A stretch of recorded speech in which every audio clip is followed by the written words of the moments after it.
অনুগ্রহপূর্বক আপনারা গণ্ডগোল করবেন না বা কথাবার্তা বলবেন না।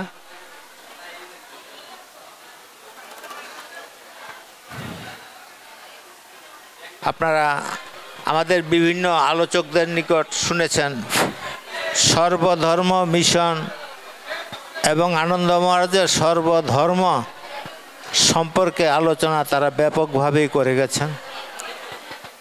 তবু মূলত একটা ধর্মমতের সম্পর্কে সঠিকভাবে সম্পূর্ণ ব্যাখ্যা করা সকলের পক্ষে অসম্ভব। তা আমরা প্রচলিতভাবে বিভিন্ন সময়ে আমাদের পূর্ব অগ্রজ যারা ছিল তাদের কথাবার্তা ব্যবহার আলাপ আলোচনার ভিত্তিতে যেটুকু জেনেছি আর সেই সঙ্গে আনন্দ মহারাজ এবং কর্তা মহারাজের গ্রন্থগুলিতে যা পেয়েছি তার উপর ভিত্তি করে আমি সংক্ষিপ্ত একটু আলোচনা করব। আমরা কথাই বলি যে সর্বধর্ম একটা নতুন ধর্মমত, এটা অন্য কোনো ধর্মের শাখা নয়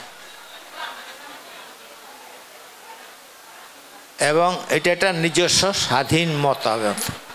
জগতে অনেক ধর্মমত আছে এবং এই পর্যন্ত বহু ধর্মমতের প্রতিষ্ঠা, এর মধ্যে 4-5টা ধর্মমতে পৃথিবীর লোক সংখ্যা বেশি আর বাকিগুলো অতি অল্প লোকেই অনুসরণ করে চলেন। যাই হোক, অল্প লোকে করুক আর বেশি লোকেই করুক, তার জন্য বিশেষ যে বিষয়টা আমরা আলোচনা আনব সেটা হইল এই পর্যন্ত যত ধর্মমত আসছে আমরা যেটুকু দেখতেছি, মানুষ জন্মাইতে দেখি কিন্তু মরেও যাচ্ছে তাও দেখি, তারপরের অবস্থাটা আমরা দেখি না।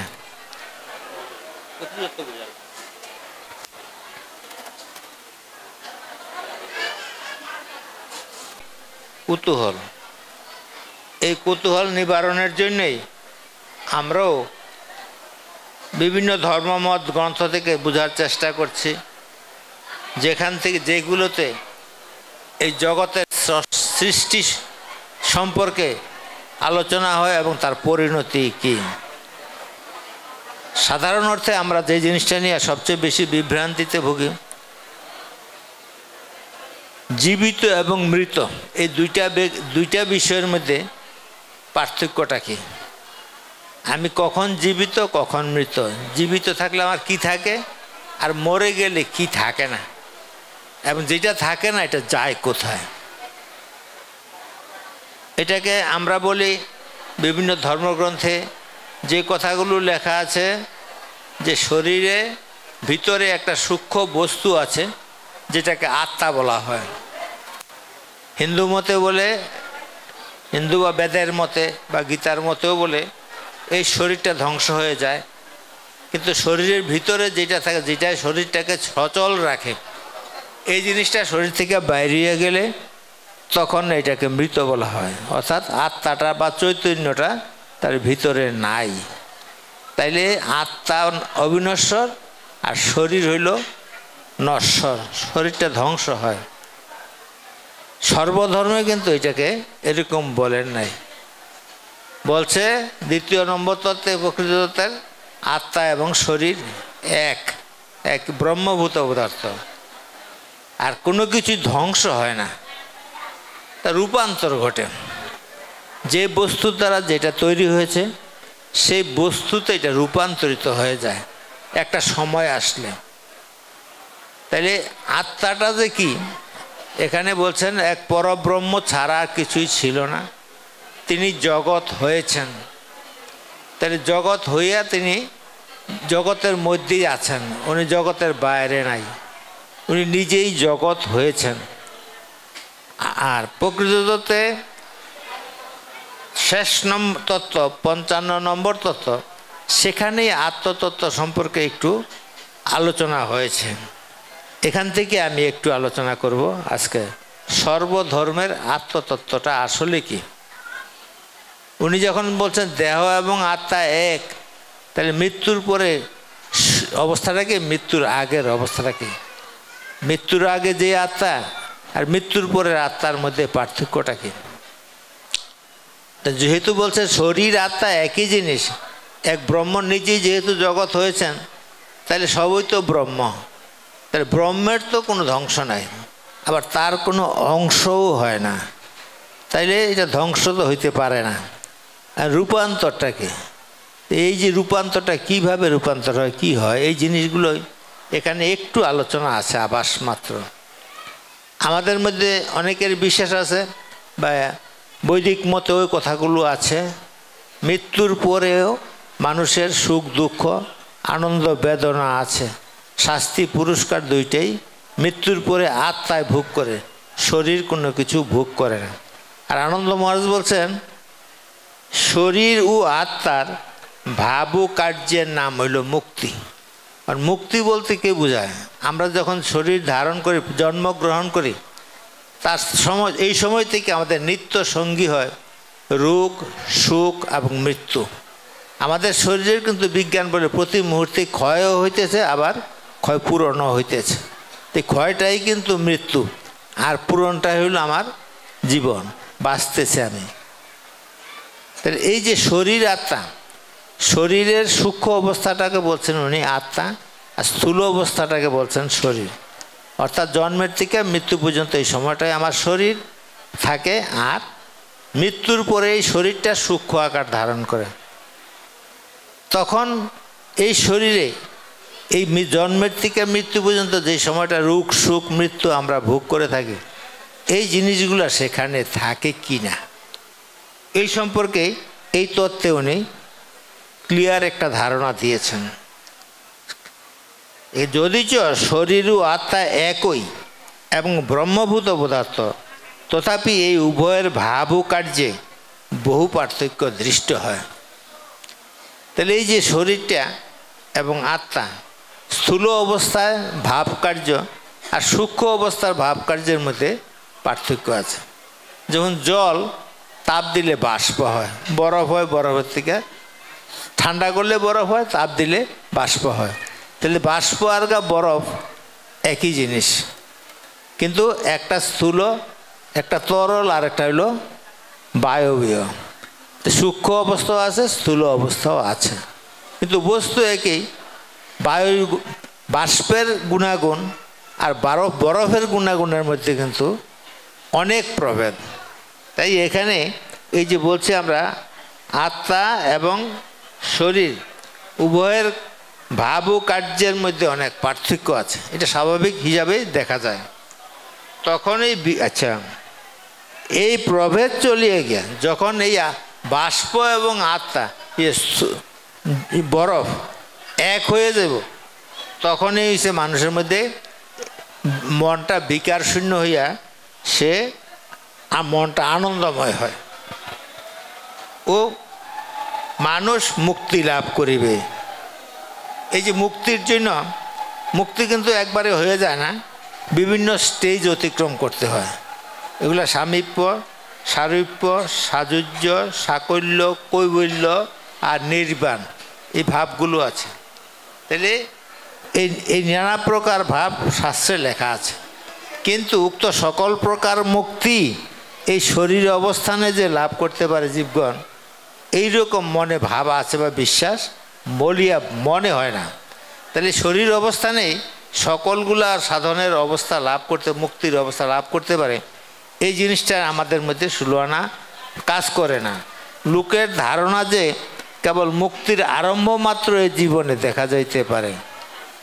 খ্রিস্টান ও মুসলমান প্রভৃতি কয়েক সম্প্রদায়ের মতে ডে অফ ট্রায়াল, রুজ হাসর অর্থাৎ শেষ বিচারের একটি দিন সকলের জন্যই নির্দিষ্ট আছে।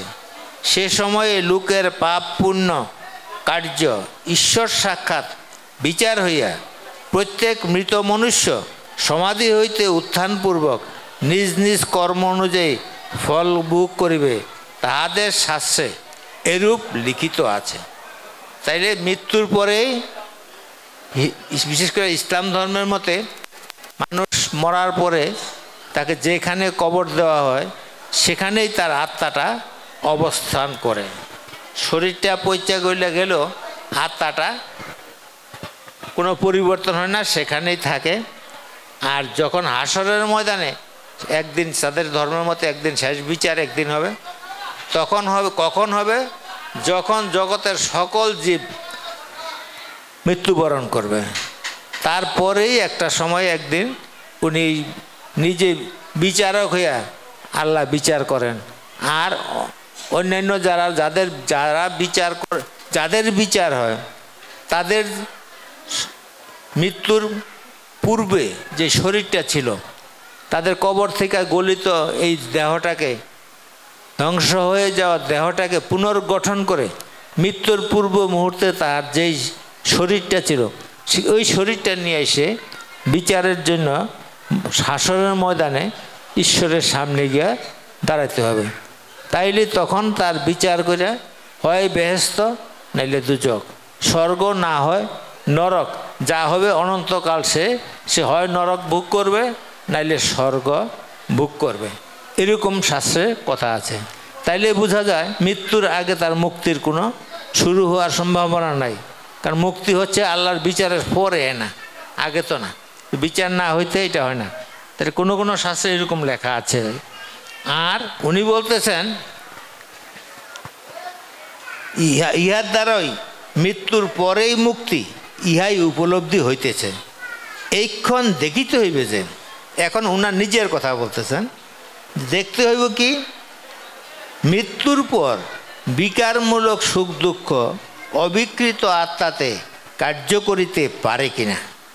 তাইলে ওনার প্রশ্নটা হলো যে একটা লোক মারা গেলে পরে তার শরীরে, এখন শরীর অবস্থানে যে সুখ দুঃখ আনন্দ বেদনা এগুলো কাজ করে, মৃত্যুর পরে সূক্ষ্ম আত্মার মধ্যে এই কার্যগুলা করতে পারে কিনা।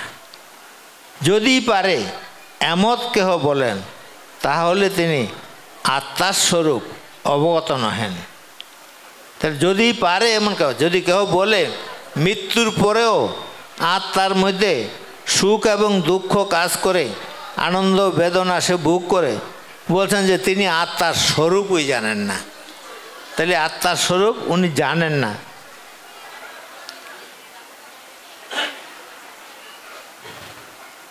স্থূলরূপে যাহা দর্শন হয়, কেবল তাহাতেই ঈশ্বর হইতে পৃথকভাবে মনের যুগ স্বরূপে সুখ দুঃখের কার্য প্রত্যক্ষ হয়। এখন শরীরটা মরলে, আমাদের মৃত্যুর পরে, মৃত্যুর আগে যেই জিনিসটা আমরা শরীরে উপভোগ করি, শরীরটা ধ্বংস হয়ে গেলে উনি বলছেন যে এই শরীরের মধ্যে আমরা এটা এই সুখ দুঃখগুলা, আনন্দ বেদনা, এই বিকারমূলক ভাবগুলো আমরা উপভোগ করে থাকি। এই বিকার ভাব হইল সুখ দুঃখ আনন্দ বেদনা, আলো আধার, এই বিষয়গুলি হইল বিকার ভাব। সুখও বিকার, দুঃখও বিকার, আনন্দ বেদনা দুইটাই বিকার ভাব। তাহলে এই বিষয়গুলা শরীর না থাকলে থাকতে পারে কিনা। উনি বলছেন যে না, যদি যিনি বলেন পারে, তিনি আত্মার স্বরূপই অবগত নহেন। বাস্তবিক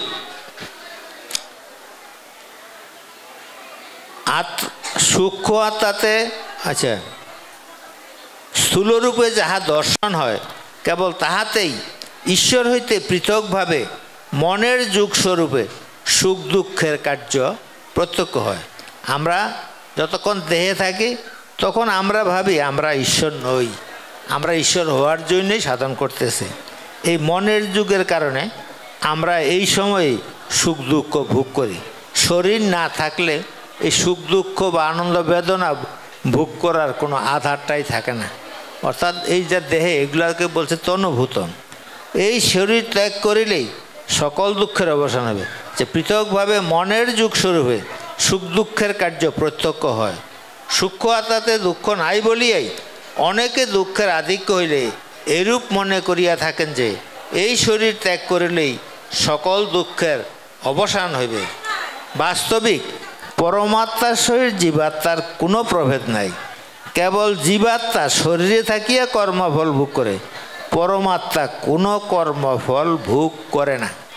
জীবাত্মা যতক্ষণ শরীরে আছে ততক্ষণই জীবাত্মা, আর যখন এটা সূক্ষ্ম আকার ধারণ করে তখন সেটা হইল পরমাত্মা। পরমাত্মায় কোনো সুখ দুঃখ বা বিকারমূলক কোনো বিষয় ভোগ করার আধার থাকে না। কাজে শরীরটাতেই আমরা ভোগ করতে পারি, যতক্ষণ শরীর আছে ততক্ষণই আমাদের ভোগ আছে, শরীর না থাকলে থাকে না। আরেকটা তত্ত্বে বলেছে পরলোক তত্ত্বে যে সূক্ষ্ম আত্মার যুগ ঈশ্বরের সহিত অভেদ। আমার শরীরটার সূক্ষ্ম অবস্থাটা এটা ঈশ্বর থেকে, ঈশ্বরের যা তার স্বরূপ। অর্থাৎ তখন আমার মৃত্যুর পরে আমার অবস্থিতি ঈশ্বর যেখানে আছে সেখানেই আছে, কারণ ঈশ্বরের সঙ্গে আমার অবস্থাটাই অভেদ। ঈশ্বর নিজেই আমি হয়েছি, আবার তার সাথে আমার লয় হয়। তাহলে যেখানে ঈশ্বর আছে সেখানেই আমি তাকে পাবো। মন্দিরে হোক, পাহাড়ে, পর্বতে, জঙ্গলে, সকল জায়গায় ঈশ্বর আছে, আমিও আছি। কাজেই যেখান থেকেই তাকে ডাক দেওয়া হোক, সেই ডাক যারা জানে তাদের সেখানেই তার সাক্ষাৎ লাভ করতে পারে। কাজেই পরমাত্মা কোনো পার্থক্য, কোনো কর্মফল ভোগ করে না। জীবাত্মাও পরমাত্মার পার্থক্য প্রতিপাদন না করে রে, এই কথার সামঞ্জস্য হইতে পারে না বলিয়াই দুই পক্ষের একটি সাক্ষীস্বরূপ একটি ফলভোগী উপনিষদে এরূপ ভাবের বাক্য লিখিত হইয়াছে। উপনিষদে একটা গল্প আছে যে জীবাত্মা আর পরমাত্মার সম্পর্কে একটা গল্প দিয়ে, একটা উদাহরণ দিয়ে দেখানো হয়েছে। সেখানে হইল একটা বৃহৎ, একটা বিশাল একটা বৃক্ষ, তার অসংখ্য ডালপালা। এই বৃক্ষের একদম চূড়ায় উপরে একটা পাখি, আবার সবচেয়ে নিচের ডালে আরেকটা পাখি। দুইটা পাখি অবিকল একরকম দেখতে। এখন নিচের পক্ষীটা এক ডাল থেকে আরেক ডালে যায় এবং ওই ডালের ফল খায়। তো এক এক ডালের ফল এক এক রকম কালার, এক এক রকম স্বাদের, এক এক রকম আকৃতির। এই ফলগুলোর মধ্যে কোনো একটার লোক আরেকটা সামঞ্জস্য নাই। এক ডালে ফল খেয়ে যখন ভালো লাগে, ফল মিষ্টি বা সুস্বাদু হয়, তখন সে মনে করে উপরের ডালে ফলটা বোধহয় আরও ভালো।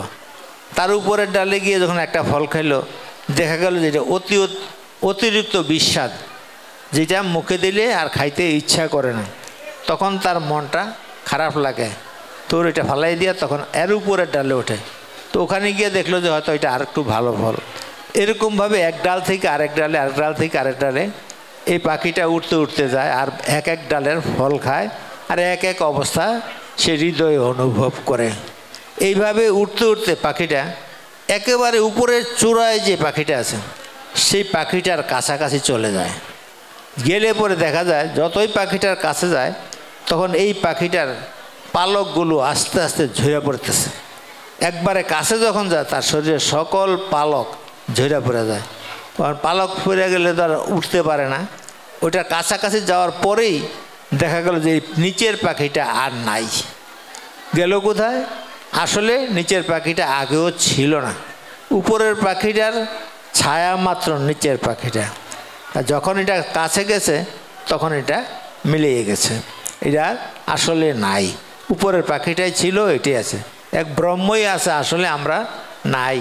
ব্রহ্মের কাছাকাছি সাধন করে পৌঁছলে আমি ব্রহ্ম হয়ে যাই, তখন আর আমার এই অস্তিত্বটা থাকে না। আনন্দ আমাদের প্রথম সূত্রে এই কথাটা বলেছেন যে এক পরব্রহ্ম কিছুই ছিল না, আর ভবিষ্যতে এমন একটা সময় আসবে তখন এই পরব্রহ্মই থাকবে। সাধনার উন্নতির ভিতর দিয়ে আমরা এই জিনিসটা উপলব্ধি করতে পারি যে আমি আসলে নাই। আসলে নাই কি আছে? আমরা সন্ধ্যা আরতিতে একটা লাইন আছে, শান্তি রাজ্য কৃষ্ণকান্তি, কীট পতঙ্গ জগৎ ভ্রান্তি। ভ্রান্তি অর্থ কি? ভুল। আমরা তো দেখি এটা কীট, এটা পতঙ্গ, এটা জগৎ, এটা গাছ, এটা ঘর, আসলে এটা ভুল। আমরা দেখি আছি, আসলে নাই। ওই শঙ্করাচার্য বলেছেন এই জগৎটাই হইল আপাত প্রতীয়মান। মনে হয় জগৎ আছে কিন্তু আসলে জগৎ নাই। এই জিনিসটাই এই অদ্বৈতবাদের কথা। আসলে এটা নাই, মূলত ওই জগৎটাই ভ্রান্তি। এই ভ্রান্তির মধ্যে বলেছে মরীচিকা। মরীচিকা কি? আমরা দেখি সামনে আছে, অথচ কাছে গেলে দেখি নাই। এইটাই কথাটা, যে পাখি কাছে যখন উপরের পাখিটার কাছে নিচের পাখিটা গেছে তখন নিচেরটা অদৃশ্য হয়ে গেছে। আমরাও যখন সাধন করব, গুরু মহারাজ বলছে না, সাধন যখন পূর্ণ হয় আমি থাকিব আনন্দে অথচ সকল হইয়া। সকল আমিই হয়েছি। তা আমি যখন হয়েছি গাছপালা পাখি পক্ষী সবই তো আমি হই, দ্বিতীয় কোনো ব্যক্তির অস্তিত্ব নাই।